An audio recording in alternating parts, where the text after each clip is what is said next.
Welcome back to Following Know It On, a Stormlight podcast. This week is episode 77, and we're doing chapters 80 through 82 of Oathbringer by Brandon Sanderson. We have 2 Shallan chapters and a Kaladin chapter to talk about this week. And for those of you who have read this book before, have been waiting for this chapter for a little bit. The girl who stood up is famous, famous chapter in part 3. But before we get there, Paul, how are you? I'm doing great. I am really excited this week. I'm going to go and skip ahead, Trevor, and introduce our who's on my mug, the weekly who's on my mug. Because I'm excited because, ladies and gentlemen, we have our first shard bearer, and yes, I know I'm right this time. It's not a question because I was flabbergasted.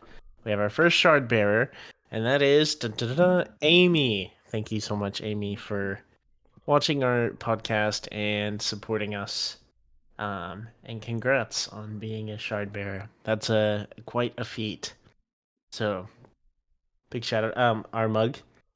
This one is the Phantom of the Opera in London. I was not there, but I guess my roommate was at some point. So that, and there's a little mask on the back. Very cool. Gold lettering for our golden supporter here. So appreciate it. Thank you a lot. And for anybody that doesn't know, Amy is my mother. So I feel Let's this go. is my little moment. It's also Trevor's mother. Thanks, by the way. Mom. Thanks, Mom. This is the moment where your mom is up in the crowd, screaming and yelling with the banner of your face. Yep. Yep, exactly. Thanks, Mom. Thanks, Mom. Thank you, Mom. We love you. All right. Do I have 2 words to summarize this episode? Start with you, Eliot. My 2 words for these really, really fascinating chapters. I'm really excited to talk about them. Empathy and art. There's a good art quote in here. And empathy. Paul? Mine is hard lessons. Hard lessons and empathy and art. Let's use these 4 words and talk about Oathbringer.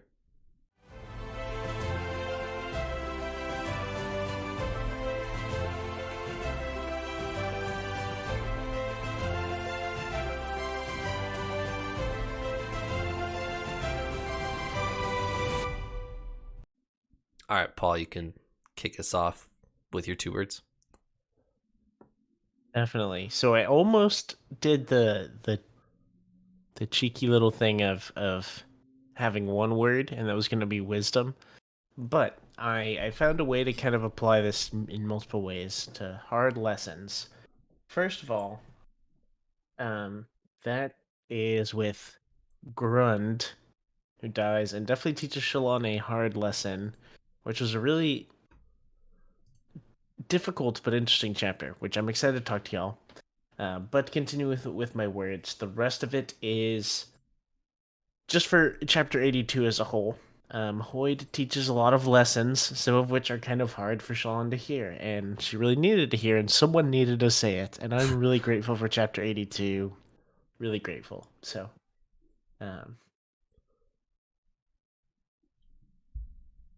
Eliot? So my 2 words of empathy and art. Art, I picked art because of one really good quote about art and the purpose of art in this chapter, but also just the larger role that I think art plays in Shallan's story, like the theme that kind of goes along with that in Shallan's journey, and the artistic skill that she has is it's a really cool exploration of her character, I think, to compare it to like her artistic ability. But we'll mention that maybe again when we get down to the quote. And then empathy. I had to pick empathy because I'm pretty much skipping over chapters 80 and 81 and going straight to 82, by the way. I thought chapter 82 was an amazing example of empathy. And I love so much how wit comes to Shallan or Hoyd in a moment of utter darkness. And the very first thing he does, he doesn't even say anything. He just sits down. He just sits with her. And he just joins her in that moment of darkness. And then the rest of it, we'll dissect it in a second. But just such a cool scene of Hoyd showing true heartfelt empathy for Shallan. Solid. All right, we will get there, but allow me to fast track 80 and 81 for you guys and interrupt me if you want to talk about anything specific. So 80 is our setup chapter for 82 of we really have to tear Shallan Vale down in this chapter before we can have our cool moments in 82. We haven't really talked about Grund on the podcast yet, but he he's dead now. He was Shallan's little beggar boy who she met in the market, and she would keep giving him food in exchange for little rumors or information. And he had been in the city, he'd grown up in the city, so he knew who was who and what good light-eyed keeps to pillage, who's got the food, how it all works, that type of thing. So not only is she helping him, but he's helping her to get some good information about who to steal from in the city.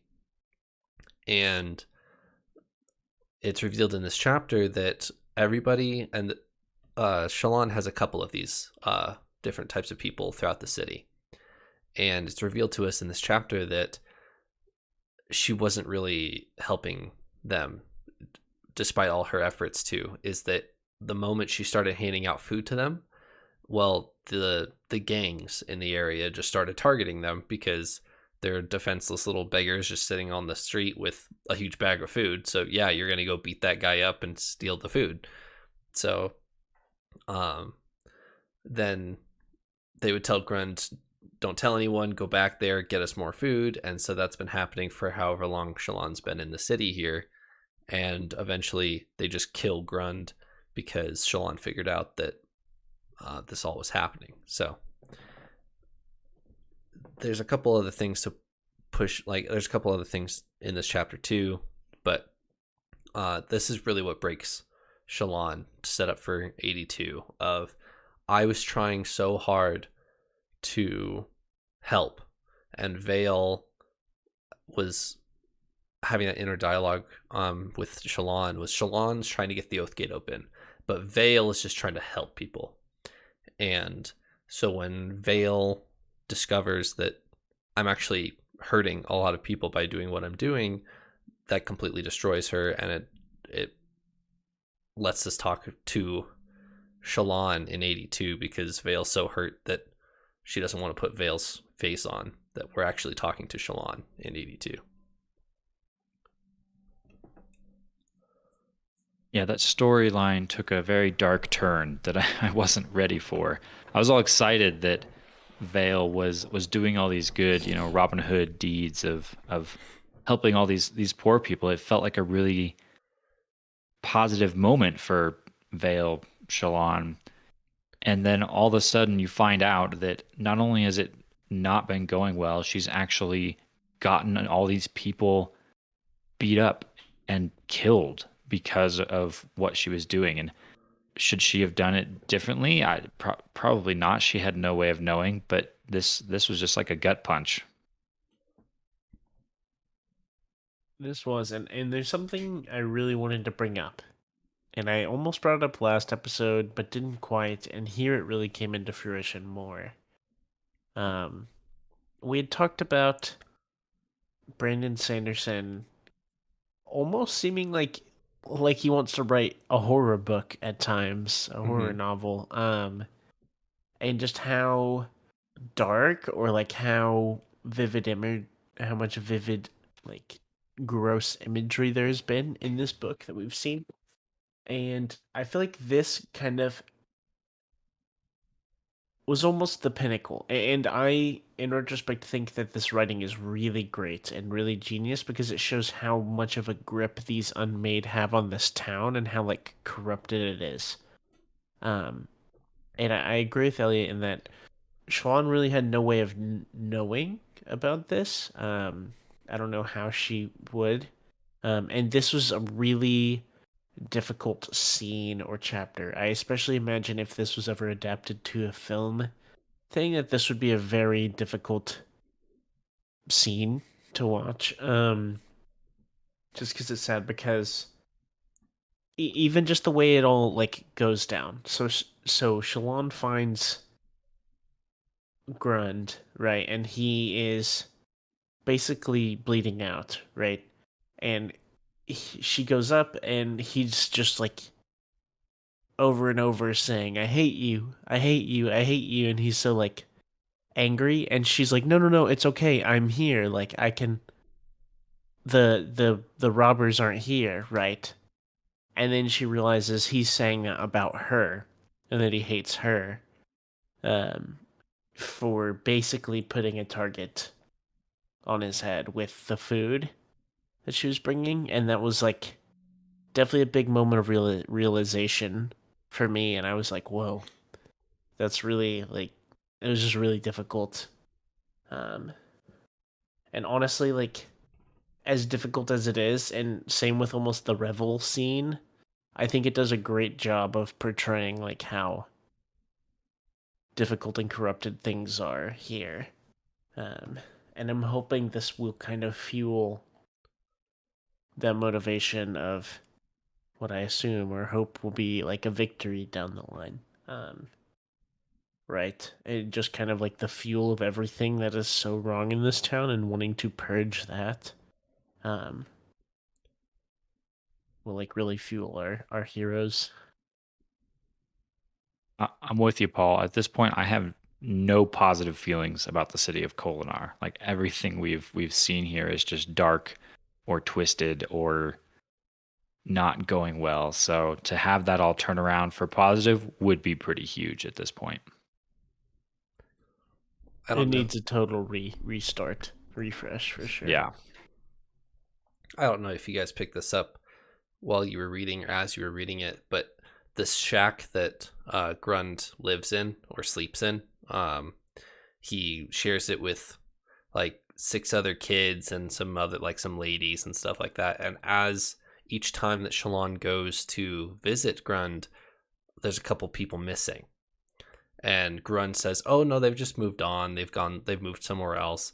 But it's actually the gang holding them hostage so that Grund has to return, and he can't just, go to another part of the city and hide. He has to be there because they've got his loved ones captured from their little shack here. So I don't know if you guys picked that up or not. I did not when I was reading. It just makes it even darker. Yeah.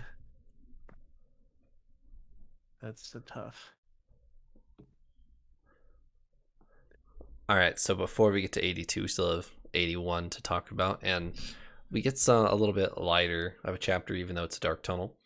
We're going through a secret tunnel that Azure is showing Kaladin, and it's basically running along the whole inner inside of the wall of Kolinar. It's basically at the base of the wall, and it's a tunnel that kind of circulates the whole city. And there's a couple of rooms like in this in the wall basically, and you can go from outpost to outpost on the like from tower to tower without being on the surface of the wall. And they've hidden a soulcaster in here, and there's a couple key details in this chapter that are kind of important, or depending on who you ask, are important, and we'll get to them here in a second. But what did you guys think of? We finally found our soulcaster. I was surprised, similar to the way Kaladin was, I think, in that it was not Azure who is doing the soul casting. I thought that was going to be one of her surges, one of her powers, and that would help us kind of discern what order she might be aligned with. But it seems pretty clear here that she does not have that power, and yet they have a more traditional, gemstone bracelet soulcaster thing that they have going on down in here. So that was a little bit of information, I think. So it gives a description, right, of the person who's soul casting, Oh yeah. Ithi and doesn't her it? sister. Yes. Yes. And I wanted to bring that up because doesn't it talk about their like protruding vines? Like Yep. maybe I could be wrong, but it says like there's vines like coming out of her eyes and like all this craziness, and Mm-hmm. that was concerning a little bit, right? Like I didn't know what to make of that. My thought was, and I'm curious to know what to hear what Elliot thinks. But is this a child of cultivation? That's where my mind went. That is an interesting thought that I hadn't thought about actually. What I all that I thought this is something we've seen a couple of times now, most recently with the interlude where we went to the island of Aemia, and there was that soulcaster lady who was like turning into smoke. She uses smoke as her soul casting ability, and she's done it so much that she's like it's turning her into smoke slowly across the course of her Mm, life. So I thought this was another example of that. So they're using the emerald powered soul casting, which where they make food, and so I tied like the vines into that, where like just life is sort of kind of overtaking them. okay, Does that that that does that makes mean it sense. doesn't have to do with cultivation?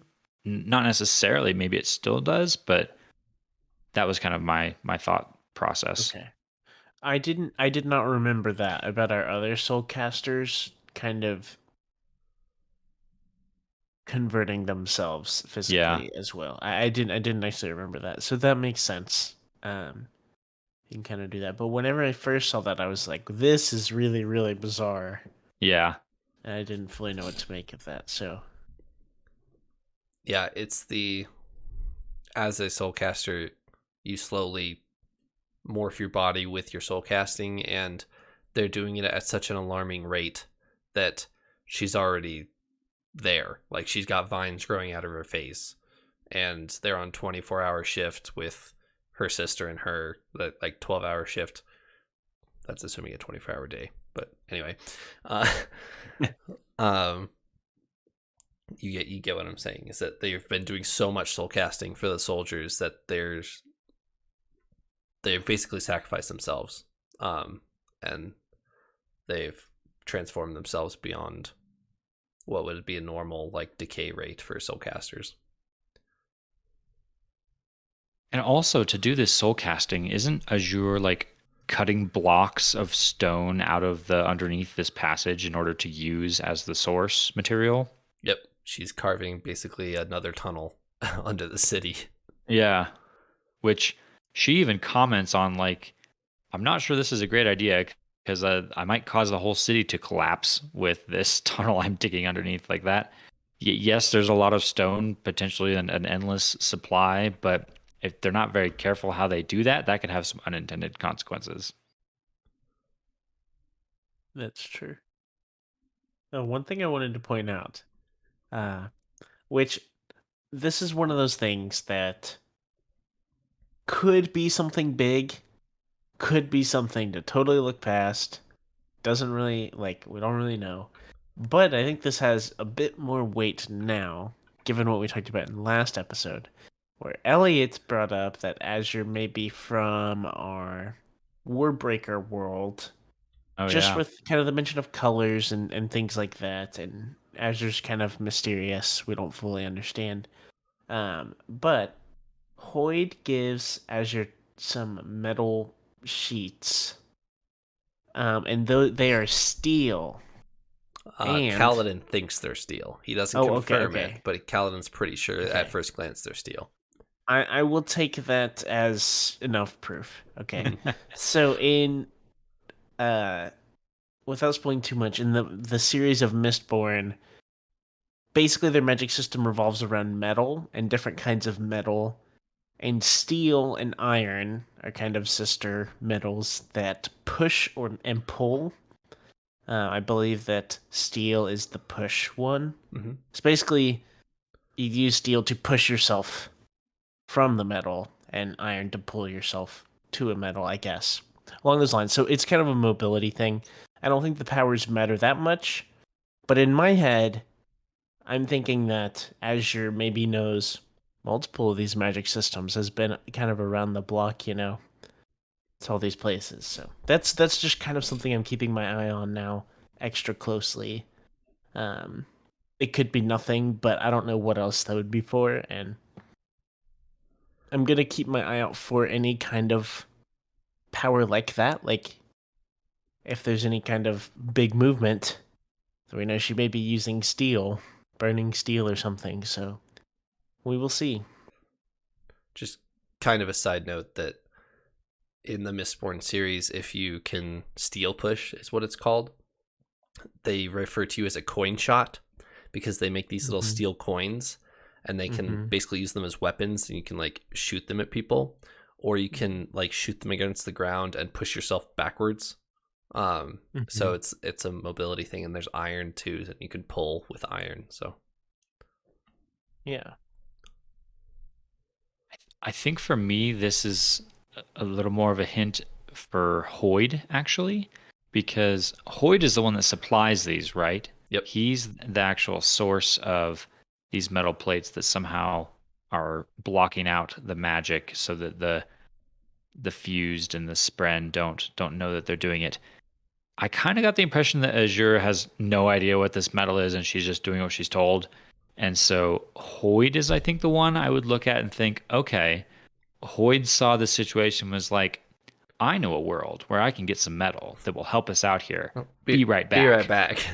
Be right back. Yeah. And then shows up with this, cart of whatever this metal is, whether it's just steel or something more mystical. But yeah, I'm not surprised to see Hoyd show up with a magical metal that blocks magic. Yeah.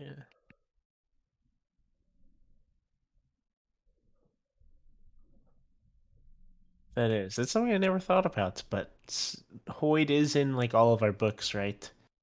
So maybe he's just like a big supplier. He always knows where he's supposed to be, but not always why. And so he's like, "Oh, we could use some steel right now. I'll be right back." That whole notion, like maybe so. Curious. Once Azure shows him the Soulcaster, then she kind of turns to him and says, "Okay, what's your deal? I've just showed you what I'm doing here at the city. What's your deal?" And Kaladin's like, "Well, there's an oath gate that can transfer a bunch of people at the same time over a long distance," and all the guards are kind of like, "What?" But Azure is like, "Ooh, really? I totally believe you. How do we get it to work?" And Callan's like, well, that's a second problem, which I'll get to here in a second. But like Azure, I just wanted to key in on that. The Azure actually like picks up on that pretty quick. Of like, oh, really? There's some magical device that can transfer people from point A to point B. How do we get it to work? Like, I'm so ready for this.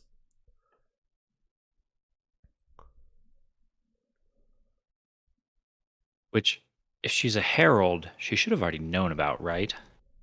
You think so? But yeah, she Do we think doesn't she's seem. a double agent? Ooh, Your Voidbringer maybe. theory? Maybe she's Jeanette. Oh dear, Oh no. that would be a twist. That would be a twist. You're right though, Trevor. She doesn't seem overly surprised by that. She's like, "Oh, okay, let's go. Where is it?" But you do bring up a good point of, well, if she was a herald, you'd think that she would already know that it's in the city, right? Right. She could be playing dumb maybe and still trying to kind of act, For sure. undercover. She definitely just seems down for whatever. She's like, "Oh, okay, we'll go do that one." No, Yeah. okay. What do you want to do? So Azure is a bit confusing. I feel like she's very. I just don't know what her motives are, and that's the hard part. We can see her motives, but I could also see it being a facade. I could see it being legit. I could see her being a herald. I could see her being just some normal general that happens to have an honor blade. I guess I don't know. There's a lot. We don't know which honor blade, right? You don't even know if it's an honor blade.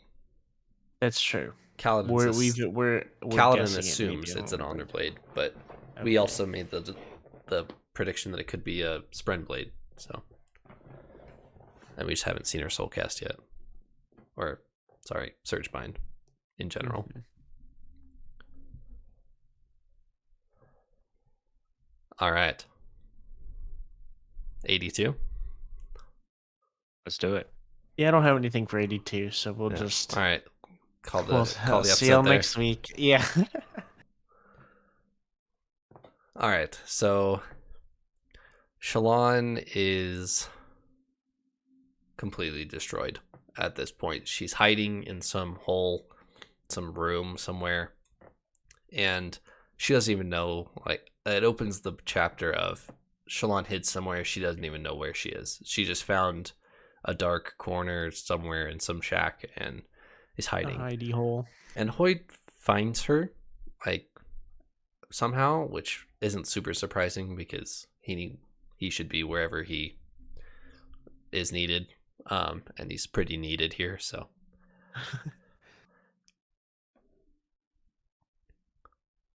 We talked about it a little bit ago, but I want to bring it up again. I think this is the breaking point for Shallan. She's used her personas, her different roles, people she's created as like a defense mechanism. When she can't stand being Shallan anymore, she just falls back on Vale, and when she can't stand being whoever else, she can always just switch. She can kind of run away from the pain. And we've just seen the kind of the one persona she had left, Vale, get hit really hard. So now all of her personas are painful. No matter who she puts on, it's too much to bear. She can't run anymore. And that's where we find her here, in just rock bottom of everything is broken. we'll get to the quotes here in a second, but there are a plethora of good quotes from Mr. Brandon Sanderson in this chapter. But I do want to talk about the actual scene here for a little bit. Wit talks to Shallan, and Elliot, you brought it up earlier that at first he just walks into the room and just sits with her and doesn't really say anything and lets her kind of talk when she's ready. And then they talk about the girl who stood up parable, which we've seen once before, but we've been given a couple new details, which Shallan thinks to herself, "Oh, I didn't actually know that part of the story. That makes a lot more sense." Which we'll talk about here in a second. But what were your guys' takeaways from this chapter? It was cool to kind of see. I feel like this was a full circle moment. We have seen this story from Shallan, right? It was whenever we kind of discover or see Ray Shapir, one of those fake illusions, right? Mm-hmm.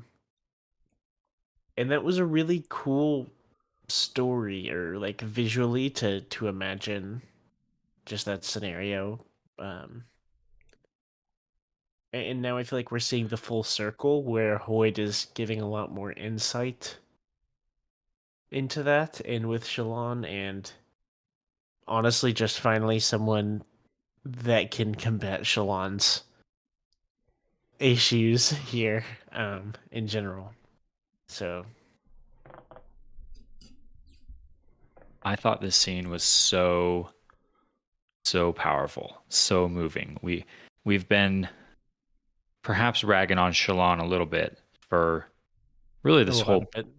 yeah, pretty much this whole book, and talking about the negative ways that she's dealing with her struggles and her pain, and a lot of the maybe questionable choices that she's been making, and kind of the dark path that she's going down. And this is such a cool redeeming chapter. At least it might be. We'll see where Shallan goes from this. But for her to just hit such a rock bottom, and then for Wit to step in here and have such an inspirational chat with Shallan is so cool. I want to go back to the empathy part of it, because it's so easy when someone's in a dark place like this to, throw your arm around their shoulder and say, let's figure this out. Let's, solve this problem. That's not what empathy is, though. Empathy is, meeting that person where they're at. Empathy is actually reaching out and feeling the pain that they're feeling. That's what the definition of empathy is. And that's exactly what Wit does here. He just comes in, he sits down, and is just, he doesn't even say anything. He's just, I'm with you in this moment. What a super cool example of how to reach out to someone who's going through something really painful. Yeah, I completely agree. Do you guys remember the specific detail that Shallan doesn't know about the story, but Hoyd adds to the story? Do you guys remember that? That was actually the most confusing part of this for me, because the bit that Hoyd adds to the story is about light. He says that what you're missing, Shallan, is that these people are living also in complete darkness. And when this girl climbs the wall, realizes that the wall is not to protect them, but to protect the outside world from them, she also discovers light and brings it back to the people in her village.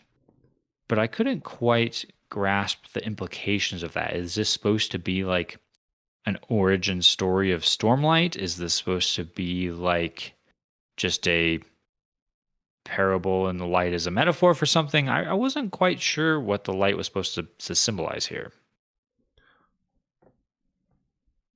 The implication is this is like a old wives' tale for the origin of high storms and Stormlight. Of there was no light in this village where the girl lived. She climbs the wall, she finds Stormlight, and brings it back, but then also brings the high storms because so like that's the retribution for stealing the light or whatever. And it plays into a very cool quote from Wit, which I guess this one will be our first one. Wit says, "Do you wish that you could go back to not being able to see?"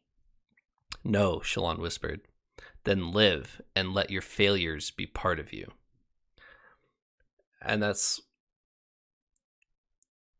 a really good quote for me, because Shallan's asking him, how do I move on from this? I've messed up so much here. And Wit's just saying, well, would you go back? Because the girl who found the light also brought the high storms, but also brought light to her village. And he's asking her, oh, well, would you go back if you brought light? And she says no. And then Wit says, well, then move on and let that be part of your life. And for this episode, that was kind of the pinnacle point for me. Or what I imagine for Shallan, right? Of there's a lot of like difficult things and situations, but the important part, I guess, is to pick up and move on from that. And I know you have a plethora of quotes listed that kind of encapsulate that way better in Brandon Sanderson's words, which are way better than mine.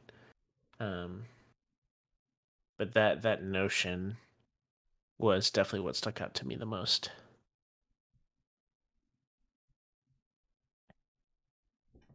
I love the discussion on failure and the way Wit kind of brings that in. The other quote that would go along really well with what you just read, Trevor, is he says, "You mostly failed. This is life. The longer you live, the more you fail. Failure is the mark of a life well lived." And in one sense, that's maybe a really cynical way to look at things. Be like, well, if you keep on living, you're going to keep on failing. But he, in classic Wit fashion, can kind of say something cynical and maybe slightly sarcastic and actually spin it in a really positive way to basically show Shalon here that failing is part of life. We all fail. Everyone fails, and that doesn't make you a failure. And I loved the takeaway. The takeaway for me from this chapter was, yes, Shalon, you might have screwed up. Yes, you might have done terrible things, but you are still worth something. You still have worth as a person. And that is huge. And so, like you said, Paul, Brandon Sanderson says it better than we could. So go read this chapter. Go read it again if you haven't read it recently, because it's so good.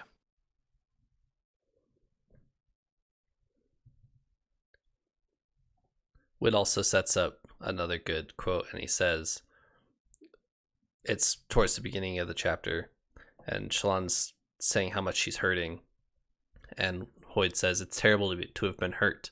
It's unfair and awful and horrid. But Shalon, it's okay to live on. Where he's just saying that I completely understand that you've been hurt, but it's okay to take that with you and not hide it like you've been trying to hide it for your entire life. And Shalon's been saying that I've been faking it this whole time. Vale apparently has this background of living on the streets, but I didn't actually live on the streets. And Hoyd says, no, you didn't, but you had a worse life, didn't you? You went living at your estate. You had a worse background than Vale did.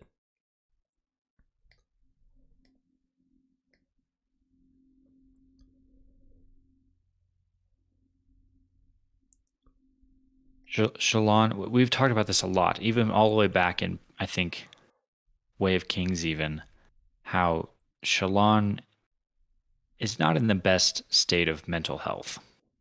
She's had struggles, a lot of struggles. And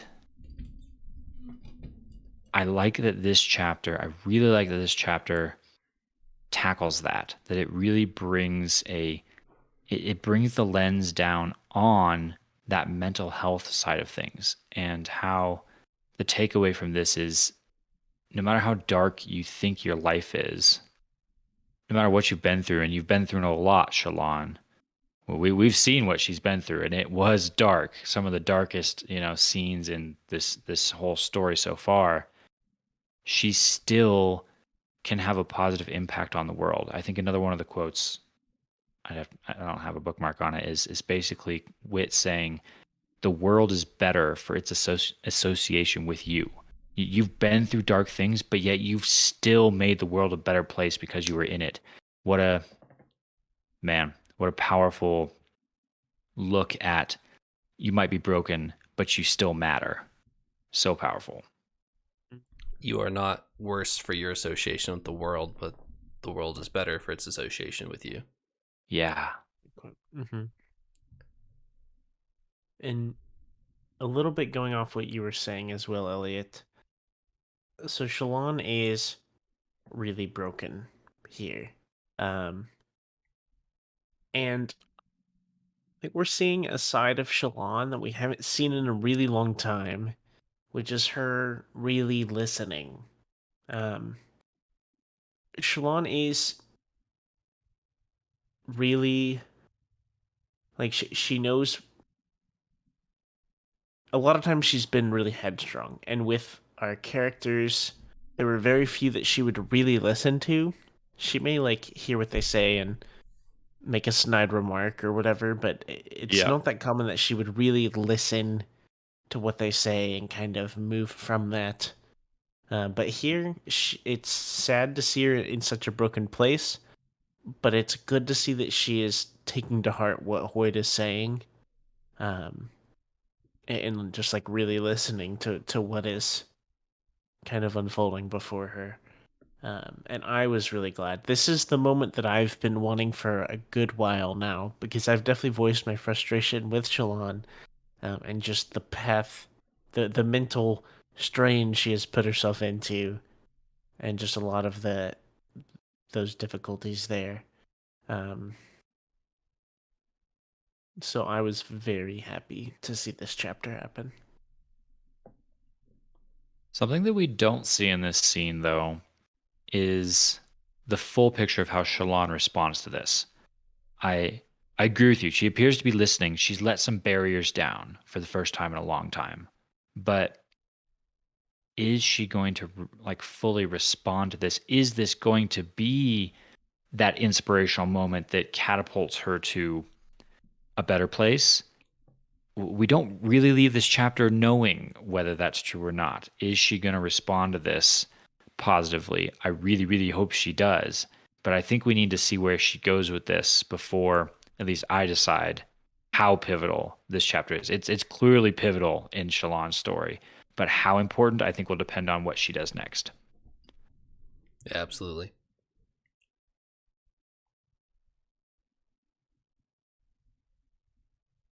I Before wanted we to think point out. about, can you go I'll, ahead? I'll point out one small thing, Paul, and then I want to know what you're thinking too. There's a bit in the middle of this scene that I laughed at. They're telling the story, right, of the girl, and Shalon's like, yeah, I know this story. Let's skip to the end. And Wit's like, skip, Skip? skip part of the story. You wound me, and first off, I thought that was just so Shakespearean, right there. You wound me, Yeah.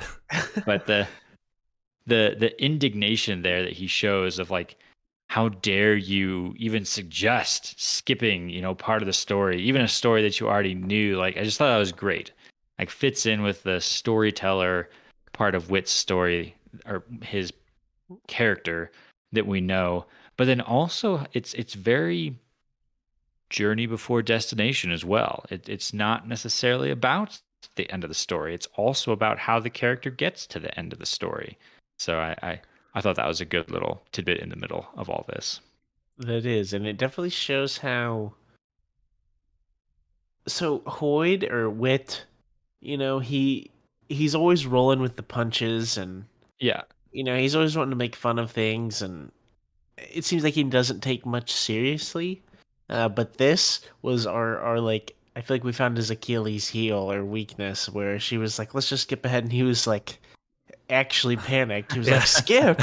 No, no, no, no, no, no, no! You cannot skip. No, you don't skip in a story," and stuff like that. And it was kind of funny to see.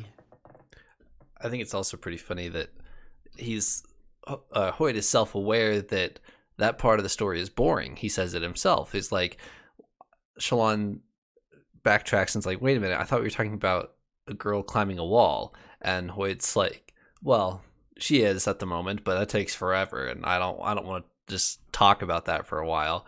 And then Shalon says, well, why don't we just, skip it if it's the boring part? Exactly. Um, a big thing I wanted to point out was, honestly, it feels.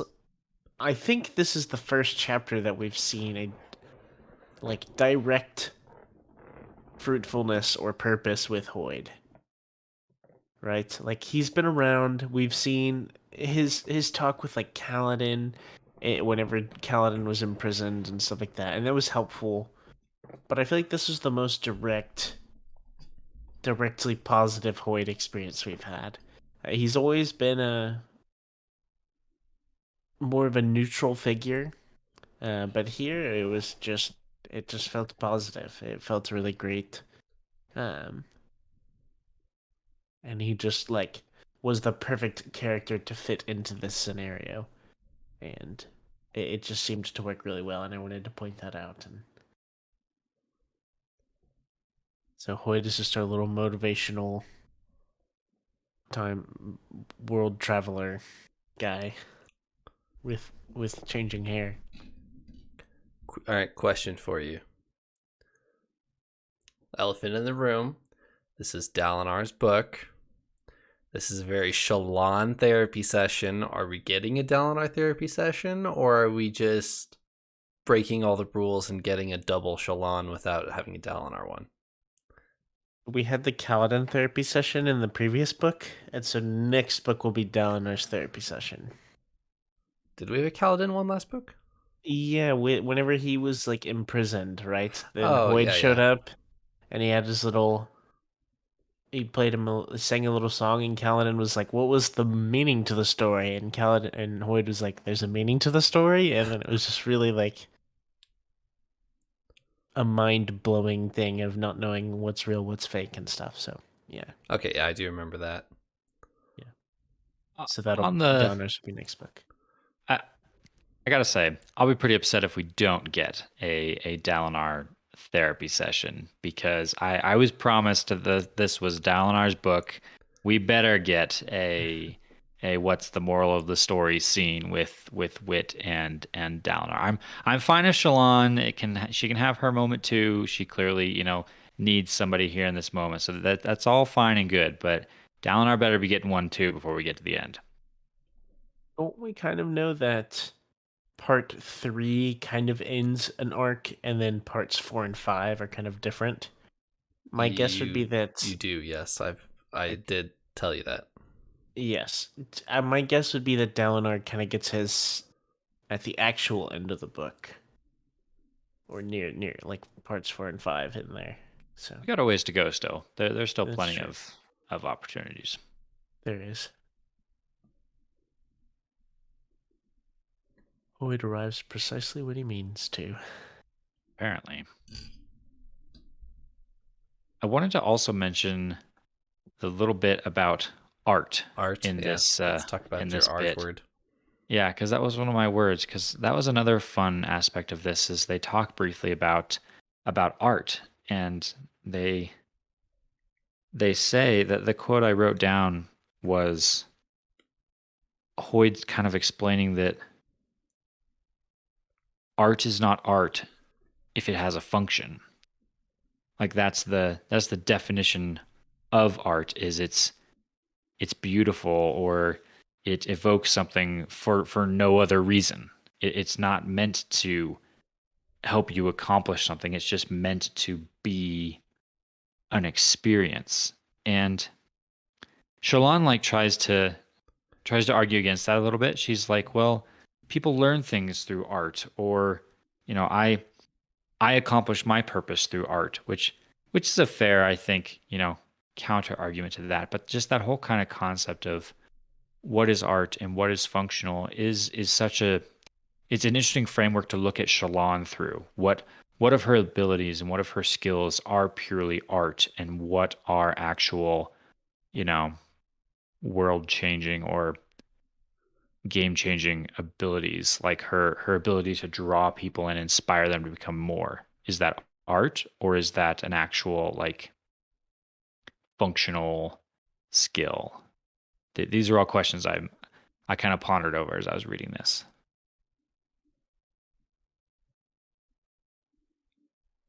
Shalon, her line is, "It makes me happy." Wit, that's a Yeah. purpose. Like, can't it have a purpose of just existing and being pretty? Like, that's a purpose. It's true. I honestly didn't know how to answer this because I think I take what Wit says too truthfully, because he knows a lot. He knows way more than I know. And so he says things, and I'm like, "Ooh, I need to make sure I note that down. That's right." And then I definitely don't agree with his statement there, and like what Shalon says. Like, it makes me happy. That's a purpose. Like, yeah, she's right. Like, that's like art has a lot of purpose and stuff. Like, I don't know. So then I'm like, okay, how true is what the rest of what Hoyd says? Like, how true is the rest of that? And it's just this whole spiral, and I don't know. I just don't know. Maybe Wit's just an engineer, and he doesn't appreciate the true value of art. Yeah. Then again, he also is probably just being a little facetious here, or just trying to get Shalon to think and talk and respond. Who knows if that's what he even thinks, or even if that's what he's trying to say here. It's Wit. This is kind of a random side note, but Paul, when you said that Wit knows way more than you do, I had a flashback to one of Brandon Sanderson's writing, like, what's the word I'm looking for? Writing advice videos, and the question is, how do you write a character that's smarter than you are? And he's a bunch of different like topics on that, but it just made me think of that. He says in that video that Hoyd knows more about the Cosmere than Brandon Sanderson does at any given time. So how do you write that character with that mystery element without really letting on how much exactly he knows, but you definitely know that he knows more than you do. So That's something really interesting. I was also thinking about that with Teravangian on his like super smart days. Like he's just the wisest man on the earth, and like Brandon Sanderson has never been the wisest man on the earth, probably. So like, how do you swing that one? you know? And some of the most brilliant parts of this, I think, is not actually what's on the page. It's what's not on the page.